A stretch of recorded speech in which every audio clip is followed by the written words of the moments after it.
We'll be very nice and not name the executive who almost took a nap on Shonda Rhimes. We won't, I won't say it, I'm not saying it, but he almost slept on Shonda Rhimes. Almost didn't air that pilot. You can do your research and find out who it was. Yeah. Anywho. Imagine being that guy. I think he still is that guy. Yeah. I think he owns a vineyard now. But anywho.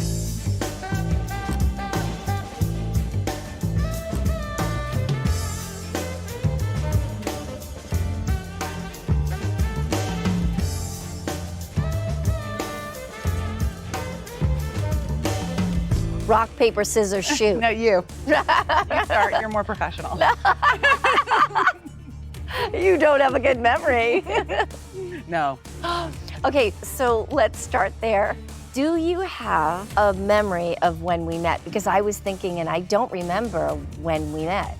I don't have a specific memory of the first time, but I remember that first week before we started filming the pilot. And I remember Peter Horton had us doing all those actor exercises. Didn't we do the falling back and the trust falls? I forgot. And then we sat in a circle and laid our heads in each other's laps and I don't know, it was all trust exercises. That's right, good memory. It was nice.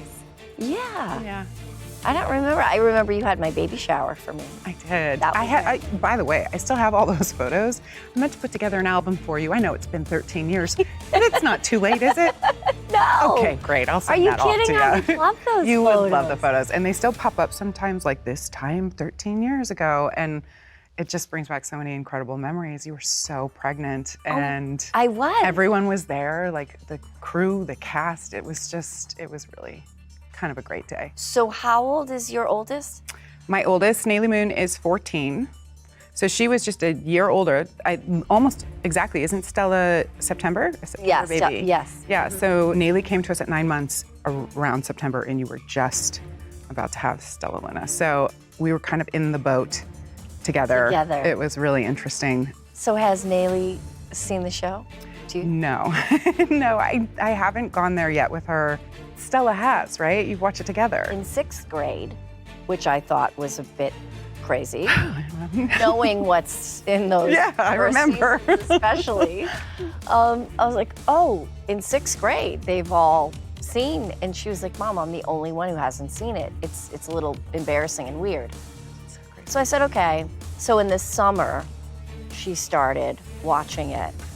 And at first I was like, oh, this is so amazing, and we're gonna watch it together. And then it was episode after episode after episode, and I was just like, I don't have the stamina for this. I filmed all these episodes, I did it. I can't now go back and watch it again. I mean, I watched a lot of them, and what's interesting is I had not really watched a lot of Grey's because we were always working. When I was on, I watched every episode when it aired. I was anxious to see how it all turned out, you know? Yeah, see, me, that was not good for my mind to do that, so I avoided that. So many of the episodes I was seeing for the first time with Stells. That's incredible. Yeah, it's really interesting, and it's pretty cool to be a part of something that's lasted this long. I bet. That now they can go back and see, when you see your daughter's face, and she watches you. I mean, a lot of people don't have the privilege to be able to say oh, their kids get to see what they do every day. Yeah. Right? You can talk about that with her and watch it with her, And but I feel like I would just be, there would be scenes that I would be so embarrassed to be sitting next to her watching. Yeah, for sure that. There's for a few sure. that I'd be when we fast forward this moment. Yeah, the sex with the ghost. Yeah, that. Yeah, the sex with the maybe ghost. that. Right. Maybe, Remember the maybe deer? the oral sex with the ghost while somebody else was watching in the room. I don't know. I didn't want to get I don't know how I graphic, explain that. But I remember there was one episode with a deer. Oh, God. Do you remember the deer? Yes, and I worked with that deer again years later.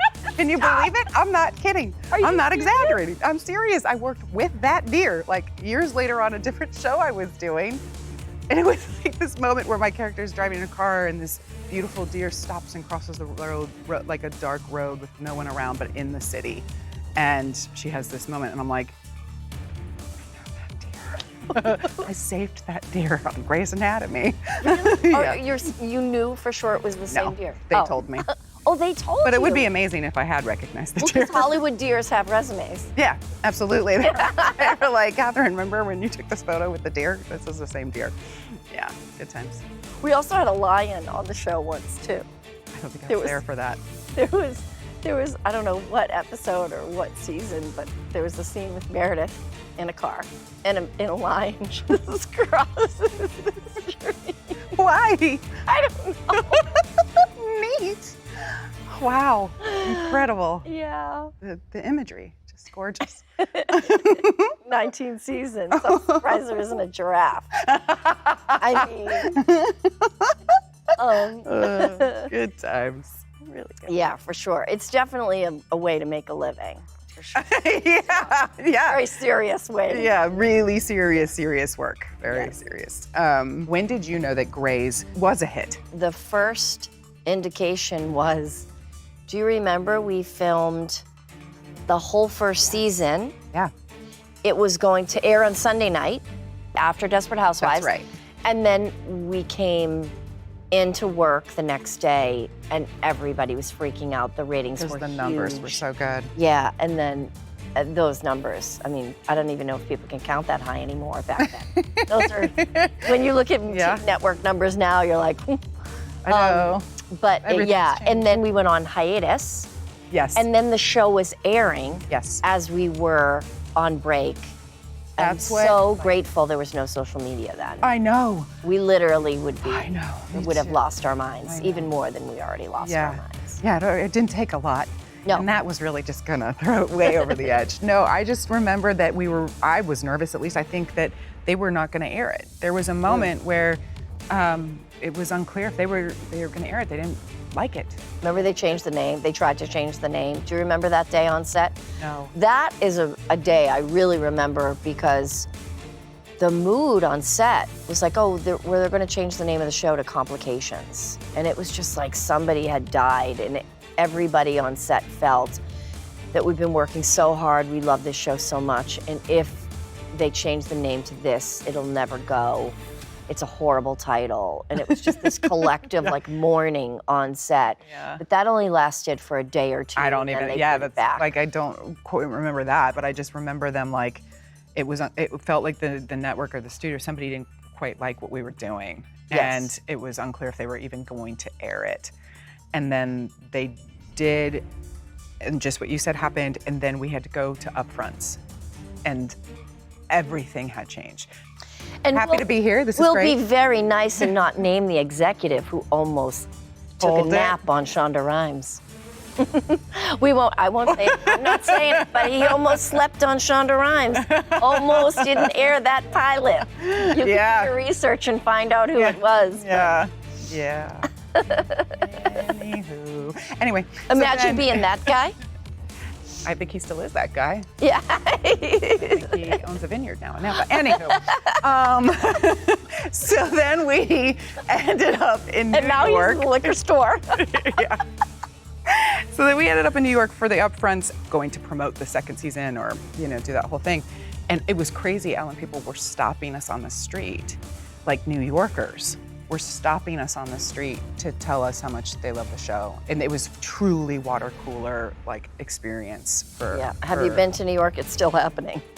You can't believe it. You're like, wait, what is? But now they're all like 14. Yeah. Yes. Now they're all 14. But it was incredible. I was just so incredibly relieved. I was just thrilled in every sense of the word. I was like on cloud nine because it just felt like a lifetime of trying to get something into the world that people actually wanted to watch. And like overnight, that show hit. And you had been on Roswell before that? And I had a very small, how many seasons? very devoted did you do audience. Of Roswell? We did 3, I think, just 3 seasons. And that's wonderful and great, but it didn't have a big audience, which is why we didn't have more seasons and why we were always like afraid, is it gonna go another season? It's always that anxiety, of am I gonna be out of a job? And Grey's turned it all around, literally overnight. And it wasn't overnight for any of us, but the success of the show was almost overnight. which is crazy. Yeah, that anxiety is why I stayed for so long, is like that thought of all actors have that, figure out when the next job is and where do I have to go and where. Yeah, Yeah, and you are, like, as soon as one ends, that you're out of work. Right. And you might feel confident that you'll get more work, but you are in the moment out of work. So you better be prepared for that, you know? And that's the nature of this particular job. Yeah. But like, do you feel with Meredith, like, are you letting her go or is she coming with you? Oh no, I have been on the show so long, I'm happy to let that go. Yeah. You know, we're past that point. The truth is, what becomes challenging is, for me, I really need to make sense of things. Mm-hmm. And I really need to see evolution and growth. Mm-hmm. And with network television specifically, there has to be some consistency for the audience. The audience wants familiarity. The writers get stuck in the consistency of something, and it's harder, which we have such an incredible fan base. They're so loyal. They'll literally come along with us no matter what we do. Mm-hmm. I think it's okay for Meredith to stop making bad decisions or, you know, be able to, like, one of my frustrations is sort of the Nick and Meredith of it all. Scott Speedman plays Meredith's love interest, Nick Marsh, and I love Speedman. He's fantastic. And somehow Meredith can't figure out how to make a relationship work still after all this time. Yeah. And I guess if she were to make it work, then where's the conflict? Where's the drama? You know, there has to be conflict. And it's not that I don't think there shouldn't be conflict. There should be conflict. I guess I just have different ideas about what the conflict what should that looks be. like. Yeah. I called, you know. I know. This has been a lot. A fire, living in a hotel, moving. No, I know it's been a lot, but what was your plan? You're just gonna leave and not call me back? And you're gonna move across the country without a conversation? I don't get that. I felt so happy to be able to step away. Yeah. And felt like I accomplished something incredible everywhere. As I'm sure everywhere you go. Yes. People just run up to me and say, I love you. And Yeah. it's weird and strange, but it's just love coming Oh, at it's me. so lovely, and it's what I find disconcerting is how young those people are that are coming up now. I didn't understand what was happening. I was like, I don't understand how you've even seen this show. I don't think you were alive when we started it. Right, You Netflix. know? Netflix, and it took me a minute. I'm a little slow, but I finally figured out, like, oh, they're streaming it on Net. That's why they're watching it on Netflix. This younger generation, and I had this girl. I just had Joshua. So maybe I didn't look my best, all right? I literally just had him, but I was in the liquor store. Again, I just had a baby. Needed some wine. And this man comes up to me and goes, excuse me, I'm so sorry, but my daughter is such a, you know, she's kind of freaking out over here. Would you mind talking to her for a minute? And I was like, yes, of course, sure. Come on over, honey. You know, and she goes, are you, do you know Grey's Anatomy? And I was like, yeah. And she goes, do you know Izzy Stevens? And I go, yes, I do. And she goes, are you her mother?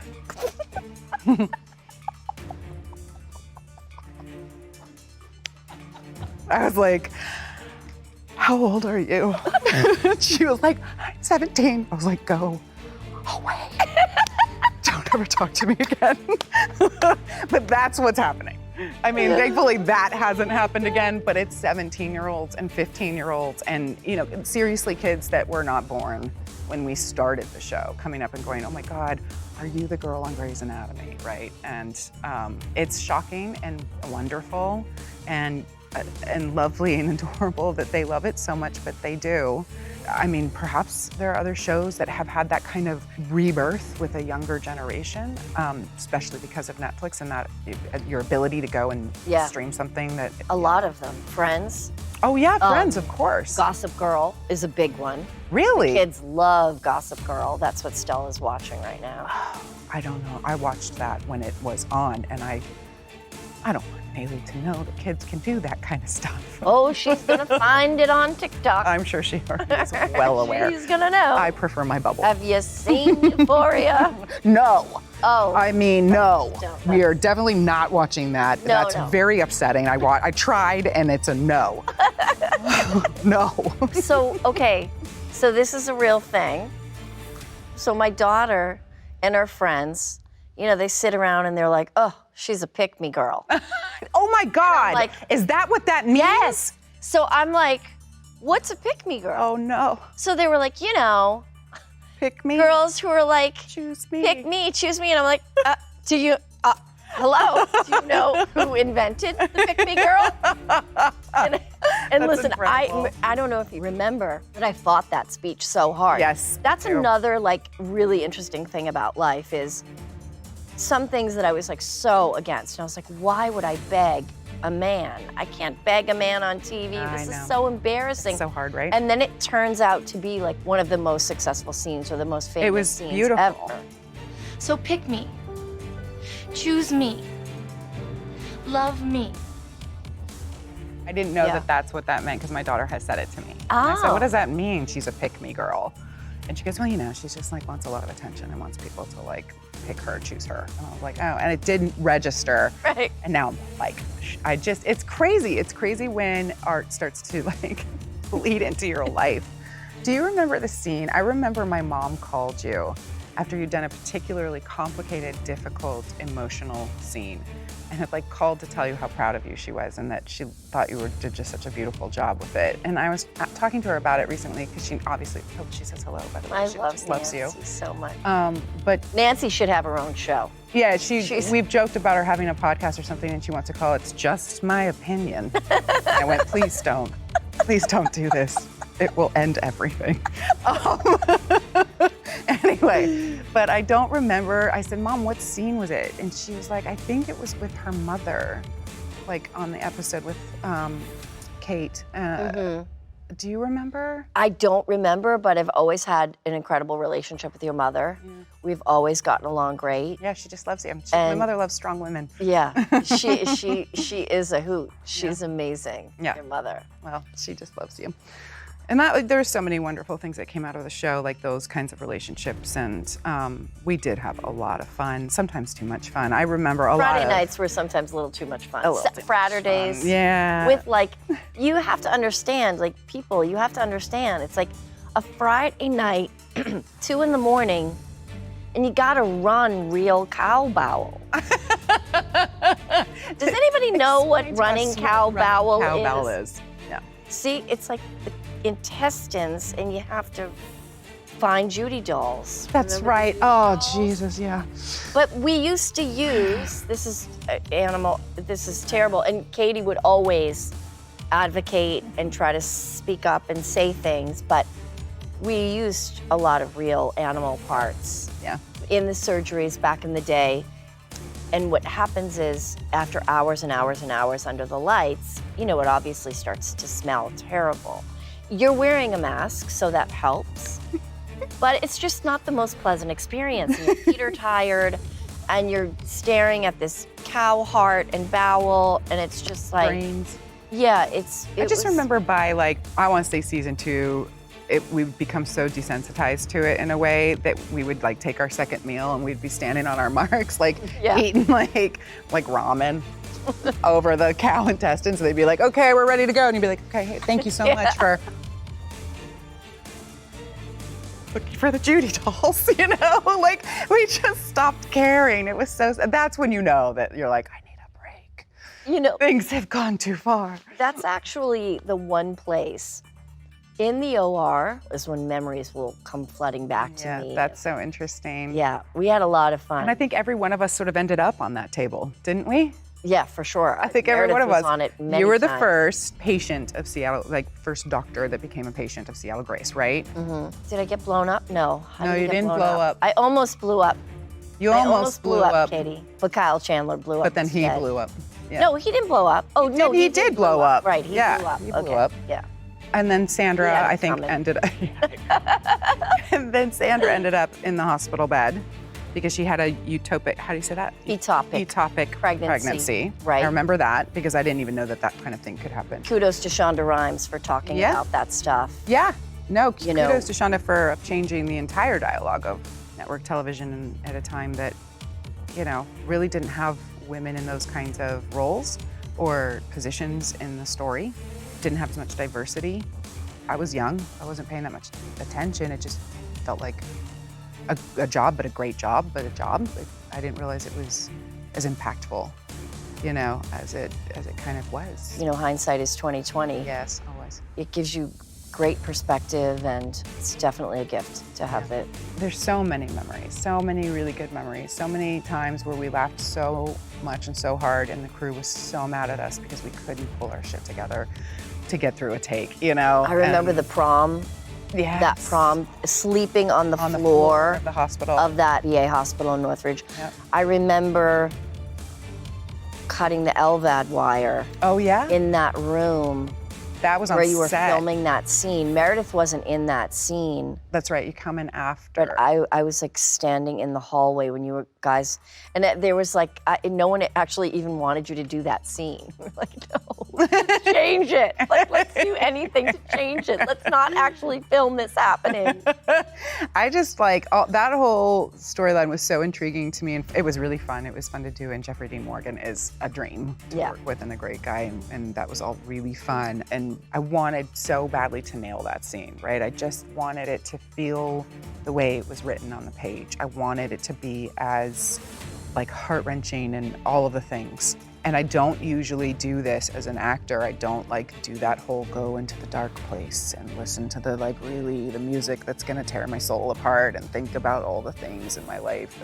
And the worst was that I really went there and recalled, because I was 7 when my brother died, but we were in the hospital for a week, and I don't enjoy thinking about that much, or that week in the hospital, or him in that bed, but I chose to do that for that scene, and I don't think I would put myself in that headspace again to achieve that. I think I would try harder to just act, you know? Well, but those moments are what made the show as iconic as it is. Right, I think that's why it's still around, yeah. because of the foundation that we laid was so strong. Well, you're all welcome. I think, I think it was, albeit painful, but worth it. Yeah, Because art is always worth it, because people watch that scene and it's cathartic for them. They feel something, I'm sure. I hope so, Most yeah. people have lost people, and you know, everybody loves a good cry, so. Yeah, We made people feel things, Katie, and that is the biggest gift as an actor, to be able to make people feel yeah, is, I think, pretty cool. I do too. I think it's the point for me, at least. I just want to go out there and do that. Yeah. This is what I do for a living, you know? So you live in Utah, and do you ever bring Nayli or the kids here to LA? Let's see, I haven't been back to LA except today. In 2 years, a lot of filming now is in the last 2 projects I've done have been Canada.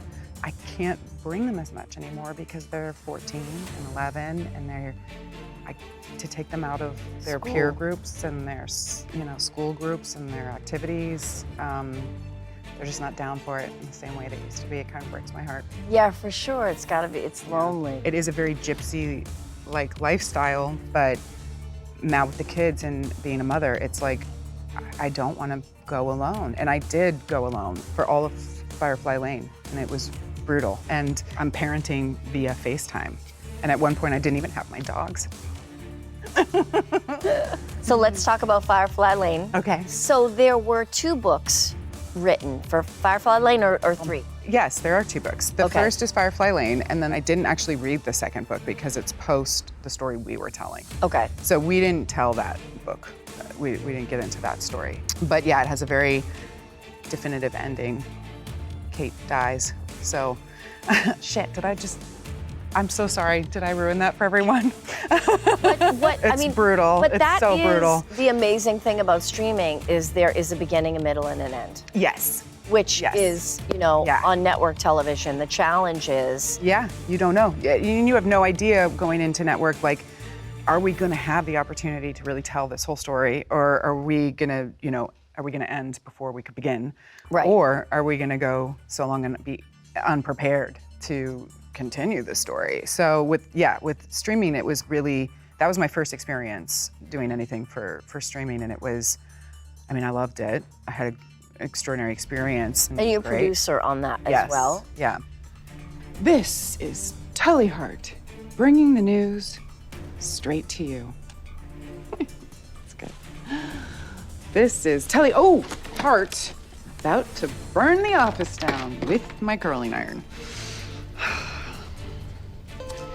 This is Tully Hart, bringing the news straight to you.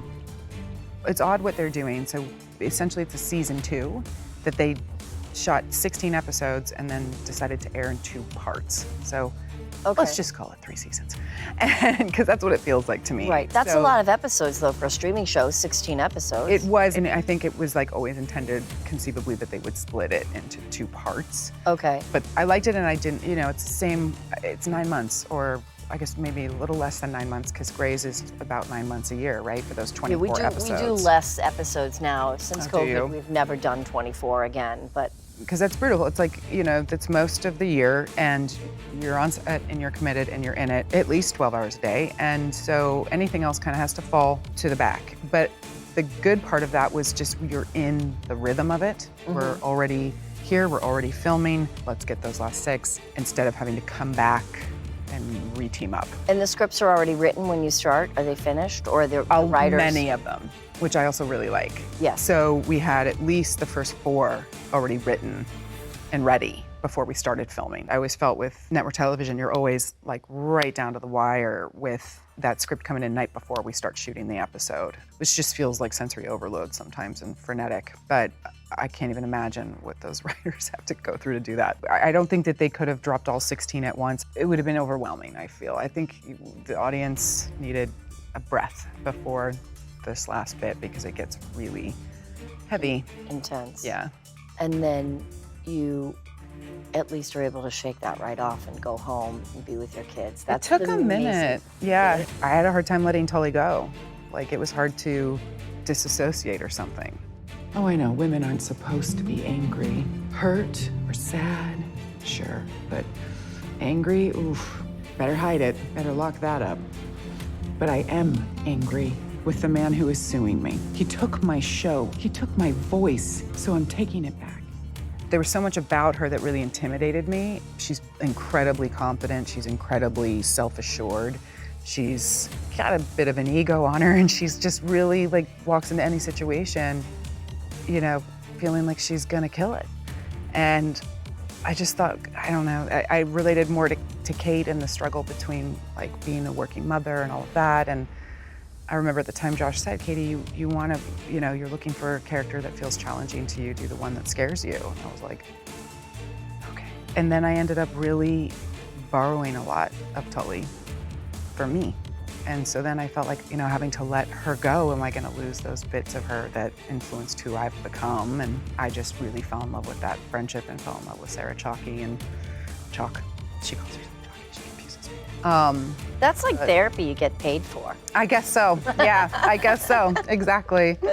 Well, tell me about, because there's a couple of things I've been sort of fascinated as I've gotten older, as I've kind of evolved as an actor, and the idea of directing really interested me, and still interests me to a degree, but I find it really intimidating. How did that come about on Grey's? So I think around season 12, Shonda Rhimes brought in Debbie Allen.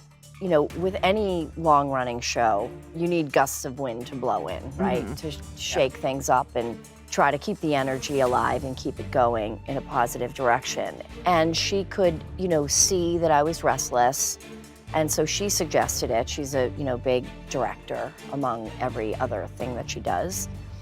And she was really encouraging me to do it. That's awesome. And I love her so much. So I was like, you know what, for you, I will do it.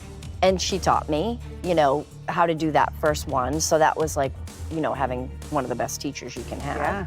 It was a really interesting experience. The script that I ended up getting was about a character losing their mother. Mm-hmm. Kelly McCreary's mother would pass away, played by LaTanya Jackson. And me losing my mother at such a young age has shaped my whole entire life. Yeah. So I was like, wow, this is kind of wild. It was a really amazing episode, and to her credit, Shonda let my cut air. That's incredible. Yeah, which is really unusual. Yes. Definitely, Always, she did not have to do that. Yeah. And it's funny, I went to Las Vegas last night to see a show, and somebody stopped me and said, the episodes you directed were my favorite. Oh, that's And incredible. no one's ever said that to me before, so that was kind of cool. So I did that episode, my cut aired, and why I loved it was because it's showing the audience what my version of an episode of Grey's Anatomy looks like. Yeah. Which is what I always thought. If I'm going to direct episodes, this is what it should be. And then I did it one more time, and it was completely changed. And I thought it didn't really make sense for me to do all of that work Right. than to have someone come in and say, we're not gonna use that, we're gonna use this, we're not gonna use that song, we're gonna use this song. And then it didn't look anything like what I had envisioned. Right. And so it didn't make sense to do all that work and not have, Keep it going, yeah. yeah. So then I don't do it anymore. I would say that you shouldn't be intimidated. The truth is on a show like Grey's, it's so established, it has to be a certain formula, right? Well, where's the fun in that? You know, It's not very creative. Right. TV directing is not, it's not a creative thing. It's really So then just is it about more like that conversation with the actors? Is it more about like the music? Like where do you get to put your creative stamp on it? I wouldn't say network TV is the place to do that. Okay. Obviously, there's exceptions to the rule. I think Alaska Daily is a beautifully directed show. It's on ABC and it stars Hilary Swank. You've just given me something to watch, thank you. Yeah. I've just been reading lately. Ooh, so what's the last thing you watched that you loved? Daisy Jones and the Six. Oh, okay, Oh my okay. Taylor God. Jenkins Reid, yeah. I love that so much. Did you read the books? I did years ago, and I remember my sister-in-law like texted like, Josh would be a great Billy Graham, and I was like, have you seen Josh on camera? he doesn't do much acting. I thought that was hilarious. But so I was really intrigued to see it actually on film, and I thought they did such a beautiful job with that. I was riveted. I loved it so much. And no, I did not watch that with the kids. I mean, because I'm always looking for something that we can watch as a family. I mean, we've got some big age, differences. I did watch Ginny and Georgia with Naylee, but I had to stop it a lot. Right, we're gonna fast forward through that part. Or just even be like, can I explain this moment to you? Because, I I didn't watch it. It's great, I loved it, it's really fun. And I actually loved watching it with her because I felt like it gave me an opportunity to do some guidance through TV storylines. It's my favorite way to parent. But it's not for Adelaide, it's not for the 11-year-old. And my 6-year-old, of course, is not gonna watch it. So there's not a lot we can watch together aside from animated, but what do you watch other than Grey's with Stella? I don't watch a lot with Stella, except, we were watching Grey's. I loved White Lotus, which I didn't let her watch. I thought that was amazing. Did you watch it? I watched like the first maybe 4 or 5 episodes, and then I don't know why we stopped. We must have You been have traveling. to watch season 2, it's so good. Okay. And then the other perfect show was a show called The Offer. And I can't believe it's about the making of The Godfather. Oh my God, yes. Did you watch it? Yes. I can't believe every single actor on that Yes. show didn't get every award nomination. I just thought they Agreed. were so They were incredible. good. And so was our Justin Chambers. Our Justin Chambers Oh my played God, he was Marlon Brando. so good. He was so good, and like he literally looks just It was like him. And I've scary. always said that. We've always said that about him. Yeah, we kind of always did the sort of like, you're the Marlon, Yeah. like that's crazy because he really nailed it, and it was so fun to see him in that role. It was really a great good. show. Yeah. So those are my 2 favorites recently. Excellent. Okay. So yeah, Ellen, I mean, it is really sort of devastating for the world that Meredith has left Seattle Grace. Well, this is very thoughtful. And ridiculous, because I'm only going to Boston, and I'll probably be here next week. For God's sakes, Gray, will you just let us toast you? Meredith Gray! First of all, what was it like that last day on set? So it's a little bit of trickery Oh. because I'm not completely gone. What? I am in the finale. Oh my God. The storyline is very cool. I don't want to give too much away, but there's a lot of real research that's changing very rapidly about Alzheimer's disease and about what they believe is the cause of Alzheimer's disease. It's pretty controversial. So Meredith's character left to go to Boston because her daughter needed to go to a special school. And Jesse Williams' character, Jackson, lives in Boston, and he offered her a job to work at that hospital and do research. So the character moves to Boston, and then in the finale, we catch up with her and see what she's been working on. Oh, fascinating. And then I will be making some appearances, hopefully next year. Okay, so we if I don't can have to find completely some say time. goodbye. No, it's not a complete. Okay. It's not a complete goodbye. And I think we've got an interesting story to tell. I certainly think it's pretty fascinating. Yeah. The medical piece of it is pretty fascinating. And then I just have to. I'm going to shoot a show for Hulu. Yeah. So you're going to do that in between. We're going to start that in September. We're going to Okay. start the Hulu show in September. And the working title is The Orphan. Going to be a very interesting role to play. I mean, I haven't played another character in 18 years. Yeah. That's crazy. Yeah. Crazy town. Crazy town. And this one is, it's intense. And so it'll be an interesting experiment for me to see. You know, I'm super excited to do it. I love the team. It's been really fun to develop something new. And, you know, we're just gonna cross our fingers and jump out of the plane and pull the chute and hope that shit opens. Yeah, You know? I love it, but that's All kind of we how can you, I've seen from you that you kind of approach things like that. You don't let much stop you, Miss Ellen. I think that's amazing. No. And it makes me think about the first movie I ever saw you in, and I was sort of just enamored instantly, and I feel like the world was in Moonlight Mile. And I thought about it, and I was like, well, you were working with Dustin Hoffman and Susan Sarandon and Jake Gyllenhaal. Was that at all intimidating, or? Oh, I completely choked my first day on set. I was terrified, and I was just. Really, I can't picture it. I really, you know, it was like Al Pacino's moment on The Godfather when the studio was like, "What's he doing? Get him out of there." They were like, "What are you doing? We're gonna get fired. You are gonna get fired." I like couldn't pull it together. On my first day, I had like a 9-page scene where I'm like jumping in the mailbag, grabbing the cat, walking over here. And I couldn't walk and talk at the same time. I like just showed up in this movie with all these people, Holly Hunter and Susan and Dustin. Yeah, I really choked and almost got fired that first day. They were just like, "We got a live one here. Oh my God. Snap out of it, kid." And you did. And then I did. Someone came and talked to me in my trailer at lunch. Oh, I think it was Dustin. And he said, "You only need to be good in very small pieces. They're gonna shoot this and they edit it.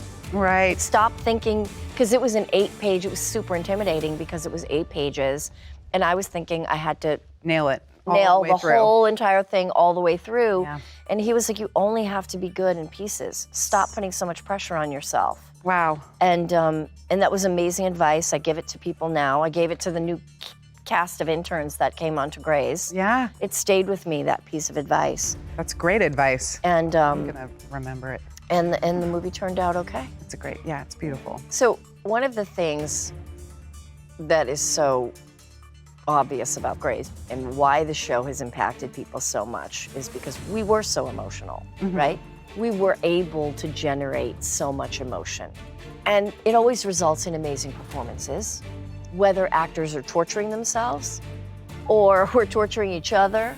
The result is good, and the writers know that. And when Izzy left, there's just so much going on. And it's really hard to show up on set when there's so much, and then there wasn't even social media. There's I know. so much attention. crazy. Can you even imagine? Because it felt like there was a lot of attention on everything we did all the time. There was.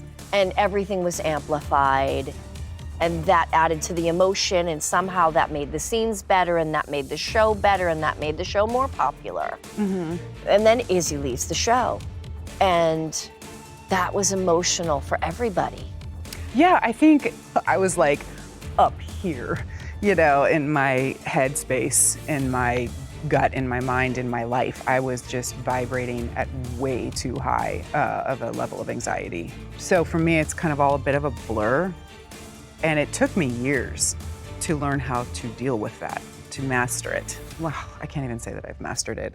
But to even know to work on it, that kind of anxiety and fear. And just, stress is stress. Everybody experiences stress. Everybody goes through those times in their lives. And if you leave stress too long unmanaged and unaddressed, it can be debilitating.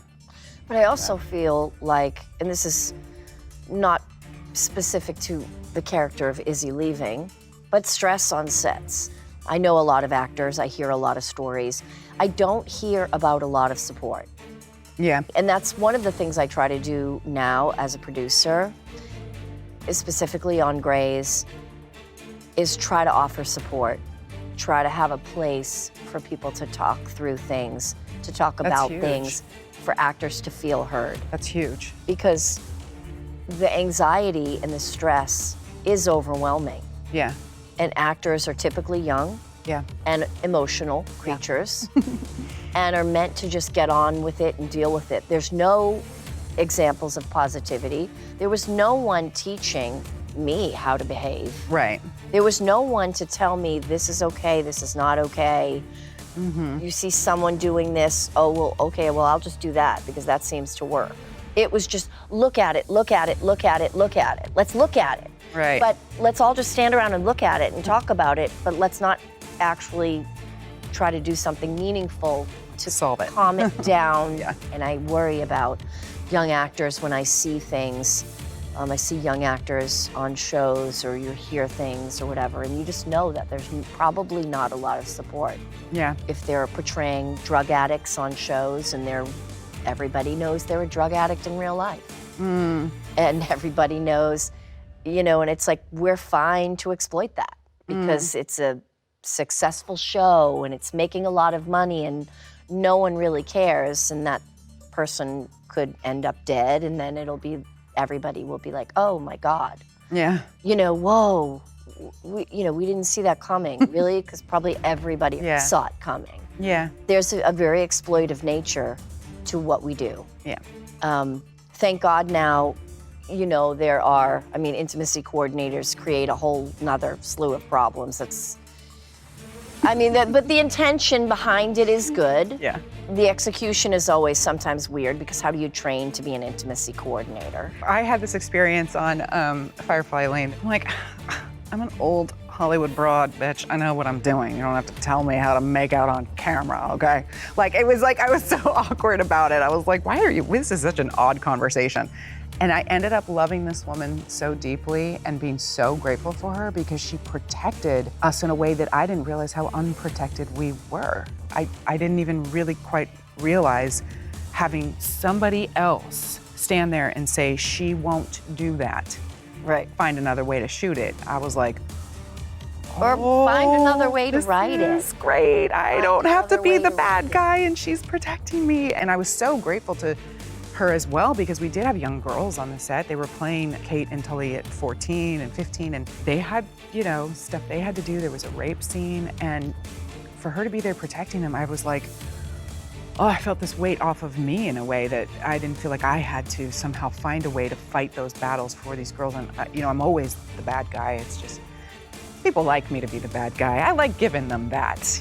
We can make each other happy. What I love? Not to interrupt you, no, but there's two roles women fit into. Yeah. Victim or villain. I'm always the villain. People will always see you as one thing. And the women who are victims are only victims because they don't have the guts to be the villain. You should write a book.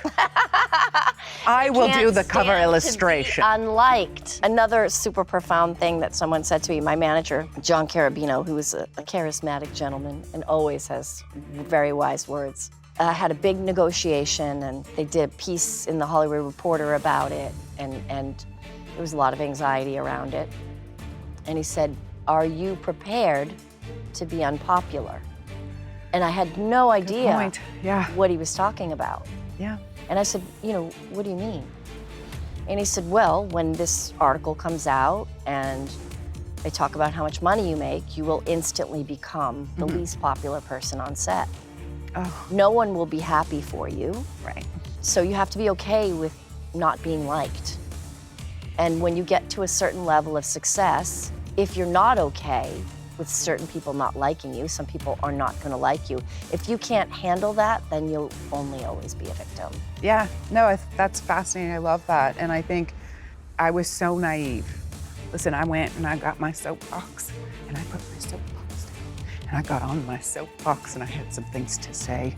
And I felt really passionate about this stuff and I felt really strongly, I felt so strongly that I also got a megaphone out on my soapbox. But there was no part of me that imagined a bad reaction.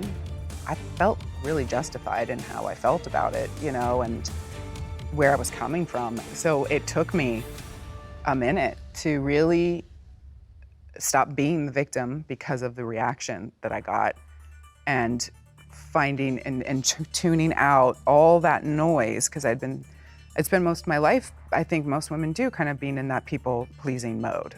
It's really disconcerting when you feel like you have really displeased everybody, and it was not my intention to do so, but I had some things to say, and I didn't think I was gonna get such a strong reaction. And so it took me until like probably my mid to late 30s to really get back to tuning out all of the noise and going, no, but who are you? Who are you without all of the opinions of who you are? Are you this bad person? Are you ungrateful? Are you unkind? Are you unprofessional? Are you difficult? Are you these things? Because I was confused. I thought maybe I was, and I literally believed that version and felt such shame for such a long time, and then had to go, wait, who am I listening to? I'm not even listening to myself. I know who I am. I don't need anybody to tell me who I am. And there are very few people whose opinion of me really truly matters.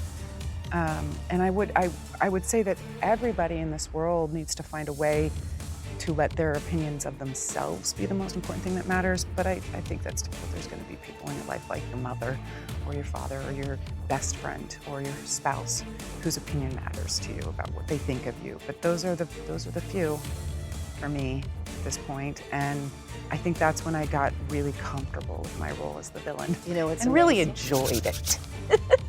Listen, Disney, are you listening? The most amazing thing about your soapbox and your megaphone is that you were just a little early because they came out with this thing, wait for it, where everybody's got their own box and their own megaphone and they get a blue check. Yeah. It's called Twitter. And everybody gets on their box with their megaphone and they tell everybody. They tell everybody off. Yeah. They tell everybody what they should do, what they shouldn't do, what they should say, what they shouldn't say. Everybody's got an opinion now. Yeah. So you were just a little ahead of your time, lady. Damn it, I should have waited for Twitter.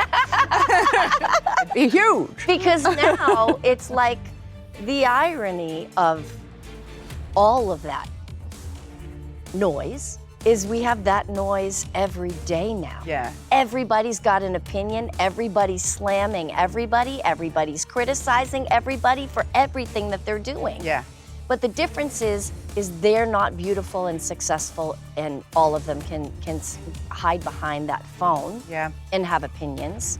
Don't call us this, call us this. Don't address me as this, address me as that. Why did you let this happen? How could you people live this long and let these things happen to you? How did you women let all of this shit go down for so long? There's so much judgment and so much criticism on social media now. You were just one person. And somehow now, collectively, the whole world gets to criticize everything and tell everybody to fuck off. And it's okay. But when you did it, They didn't like me. they didn't like you. Oh, well. What are you going to do? You're too hot, Heigl. That They must couldn't be it. handle it. I tell myself when I go to sleep No, at but night. listen, nobody likes a competent woman. They'd rather you be a woman looking for your confidence Right. than you actually be a confident woman, because that makes them nervous. Mm-hmm. I think for me, like, it was 40. I felt this, I don't know what it was, and maybe it's completely psychological, but I just felt that 40 was freedom, because I didn't have to be the young, sweet, naive, people-pleasing ingenue anymore. You know, like I'd outgrown I don't know it. about the sweet part. I don't know that I wouldn't describe you as sweet. What are you trying to say? Young ingenue. Gorgeous, ballsy, a lot of amazing adjectives. Yeah. But sweet Yeah, wasn't really that. wasn't in my really one lexicon, of them. Not in those and years, that's no. what people had a problem with. Sweet, they can handle. Yeah. Strong, they can't. It was like I would not trade anything from my 20s back. Absolutely had no idea who I was and what I wanted and who I was supposed to be and who to make happy, and just massive lack of self-confidence. And then Grey's hit, and the success of Grey's hit, and I think it was borrowed confidence. You're also a child actor. Yeah. You also grew up on sets being told what to do, where to go, what to say, what to feel, Yeah. what to think, what to eat, when to sleep. Yeah. So the psychological accumulation of that control. Yeah. I liked it because in a way it made life easier, right? Like I don't have to make any choices for myself. But of Somebody course it else is- results in some sort of behavior. But then you get older, and you're like, they expect you to make some choices for yourself. And I'm like, what? And then Grey's hit, and the success happened, and I think that gave me this confidence it was a false sense of confidence, that it wasn't rooted in anything real. It was rooted in something that couldn't and maybe wouldn't always last for me. Do you know? So then I started getting real mouthy because I did have a lot to say, and there were certain boundaries and things that I was not okay with being crossed. If you cannot stand up for yourself in this industry, very few people will stand up for you. So you better learn how to, and you better be okay with them not liking you for it. And that's a privilege to even get to that position. But you have to get there even before you. There are so many. I could try to say this, and it terrifies me. It terrifies me for the young girls. It terrified me for Roan and Allie on Firefly Lane. It terrifies me because I understand the position they're in. I understand it. I was there. I get it. I remember. But you have to fight, and you have to be brave. And if it all goes away because you fought and you were brave, then it all goes away because you know what? It will not be worth it otherwise. It will not be worth it. It just won't. It just won't. And if they cannot support our actors and our youth and these kids that are out here busting their ass to make something work and make some story beautiful, if they can't protect them, then I will. And I want them to protect themselves, because I don't care if it ends their career. I know they do, but it's not a career worth having if you're bending all the time. The incredible amount of attention that you got very quickly is another thing that is sort of like a disease in this town and in this business, where everybody gets built up, built up, built up, built up, built up. They create this thing and then almost wait for something to happen. Not many people would know how to react to that much attention, that much focus, that much pressure, that it all of a sudden went from here to here. Mm-hmm. And it was like, who does know how to react or behave? Who can be the most gracious, perfect person when all that's, no, certainly some people are capable of it. Yeah. Okay, Zendaya is capable of it. Yeah, she's great. You know, perfect and gorgeous. Yeah. And the most gracious young woman, and has handled an enormous amount of attention Yeah. and fame with incredibly impressive grace. Yeah. But not everybody can do that. No. And there has to be some forgiveness or some grace for not everybody being able to handle every situation perfectly. I've certainly never handled every situation perfectly. Yeah. And I'd like to see other people try to walk a mile in your shoes during that time. And let's see how they would have handled it. Well, Because you'd literally have to be almost superhuman, like Zendaya is superhuman, I think. clearly, Me and my kids think she's she might be an alien. a super strong, superhuman. But it's easier said than done, and it's easy to judge until you've walked a mile in those shoes. Well, this was fun. It was so fun. I Yeah. love you. I love seeing your face. I love getting to sit across from you again. It's been 8 years. I don't know, I'm not counting. I'm so Okay. young. I think that's don't perhaps count. the I'm right too busy, choice. Yeah. Too busy running circles, running in circles. And Well, thank you. I Yeah. love being here with you. I loved this conversation. I loved what we got to do together. me too. It was so fun. And can we go eat? I'm starving. Yeah. Yeah. We're going to drink too, right? I am.